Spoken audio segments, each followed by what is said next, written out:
Imagine waking up one morning and needing to dance. Okay, maybe that wouldn't be so bad if it was like a flash mob or something. But what if you just couldn't stop? You wanted to dance, but your body wouldn't let you stop. Well, that might sound like a weird fever dream or something from a horror movie, but it actually happened to dozens of people in 1518, and they danced for days until they literally dropped dead. On July 15th, 1518, a woman named Frau Troffea was sweeping her house when she suddenly felt an overwhelming urge to dance, but she wasn't listening to music or anything. She just felt this sudden, uncontrollable need to move, so she started dancing.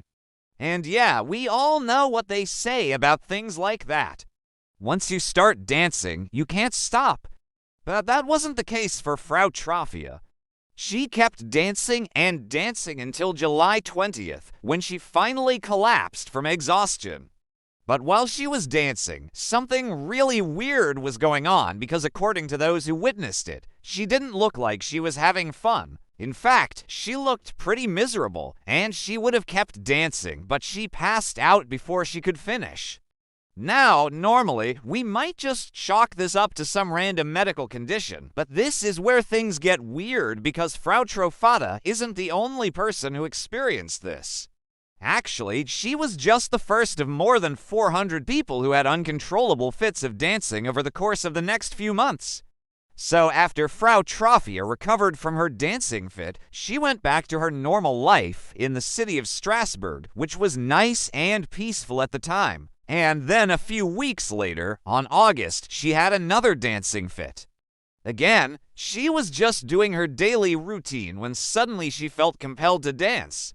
And she didn't do a little light jig either. She danced all day long. And again, she would have kept going if she hadn't passed out. At this point, people in town were starting to take notice. This wasn't normal behavior, obviously, but nothing too crazy had happened yet. So on the third day, after more people joined her, they decided to hold a procession to the church and pray that God would cure them of this strange affliction. But instead of making them feel better, this procession seemed to aggravate the situation. As more and more people joined them, their dancing became more and more wild. They spun around and did the splits and contorted themselves in ways that modern dancers would probably envy. But they weren't dancing to music, and they didn't seem to enjoy it. They just kept going until they fell down exhausted. And after collapsing, some of them never woke up.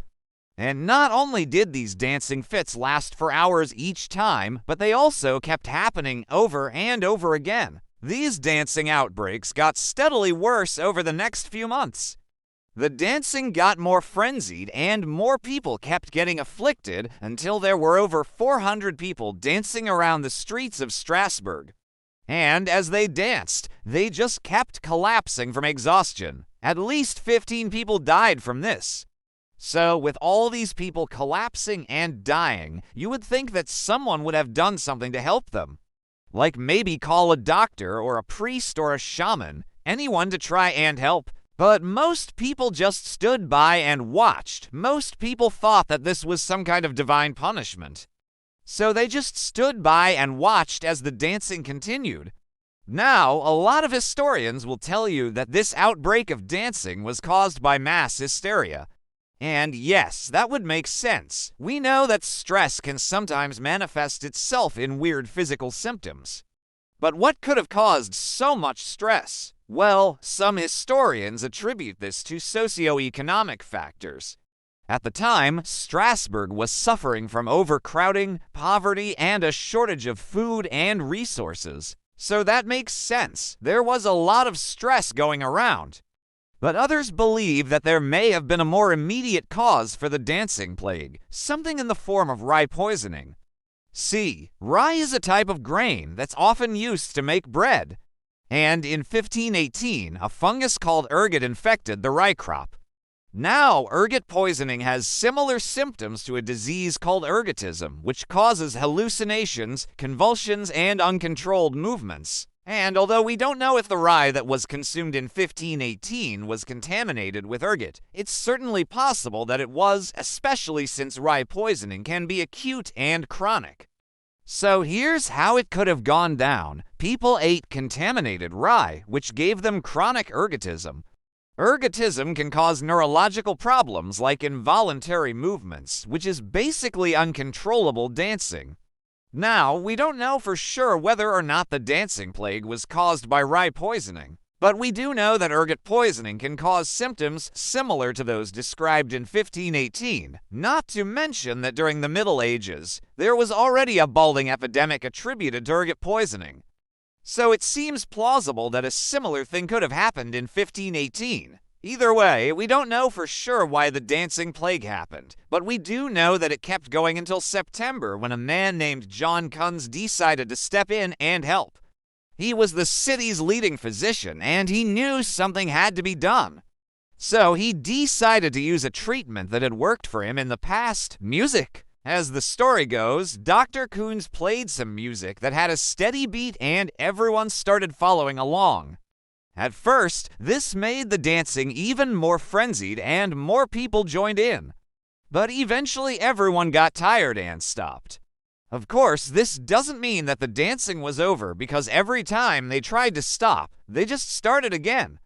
So Dr. Kunz had to play his music for weeks, but eventually the dancing sickness ran its course. This outbreak is still known as the dancing plague of 1518, but it's not the only documented outbreak of strange dancing behavior. Another well-documented outbreak occurred in 1742 in Switzerland. It started in a small village called Arosa and spread to nearby villages. What's interesting about this outbreak is that it seems to have affected men disproportionately. Out of the 400 people who were affected, only 60 were women, and the dancing lasted for a full year. There are also other accounts of similar dancing outbreaks throughout history, such as the dancing mania of 1674 and the dancing plague of 1680, but there is not much documentation about these events. And historians aren't exactly sure what caused them. In the end, there are a lot of things that we don't know about these outbreaks, including the ones that killed hundreds of people. So it's hard to draw any definitive conclusions. But that hasn't stopped people from trying. Today, the consensus among many historians is that most of these outbreaks were cases of mass hysteria. Mass psychogenic illness, or MPI, is a condition that can cause physical symptoms in response to psychological distress. Also known as mass hysteria, this condition can spread quickly through close-knit communities. That being said, it's important to remember that mass hysteria is real. It's not just people faking symptoms. The symptoms are very real, even though there's no identifiable physical cause. For example, there have been cases of entire communities going blind for no apparent reason. And there was even a case of an entire village in Italy losing their sense of smell. And in 2017, a study was published about an outbreak that occurred in New York in 1970. Back then, over 200 psychiatric patients claimed that they were being attacked by shadowy figures. So while mass hysteria may not sound like a legitimate medical diagnosis, it absolutely is. And researchers are still working to understand it. And that's why some of them argue that this should be used to explain the dancing plague as well. After all, it does explain why so many people were affected at once and why they all shared such similar symptoms. But other researchers are quick to point out that there are some problems with this theory, namely the fact that people died. Mass hysteria usually isn't fatal, but that was definitely a problem in 1518, so researchers have proposed another explanation. They argue that the dancing plague was actually caused by a disease called acute cerebellar ataxia. Acute cerebellar ataxia is a rare neurological disorder that can cause involuntary movements, loss of muscle control, and sometimes even seizures. And although this would explain why the people in 1518 collapsed and died, it doesn't explain why so many people were affected at once. As you can see, there are a lot of theories about what caused the dancing plague, but unfortunately, none of them are for certain. But whatever it was definitely no joke. The death of over 15 people is no laughing matter, but it is pretty fascinating to read about. And that's why it's been romanticized in novels and films. For example, there's a book called The Dancing Plague of 1518 and a film called Possession. Both of these retell the story of the dancing plague and add their own creative spin to it. So what do you think? Do you have any ideas about what could have caused the dancing plague? If so, leave a comment down below and let us know. But before you do that, remember to subscribe and come back soon.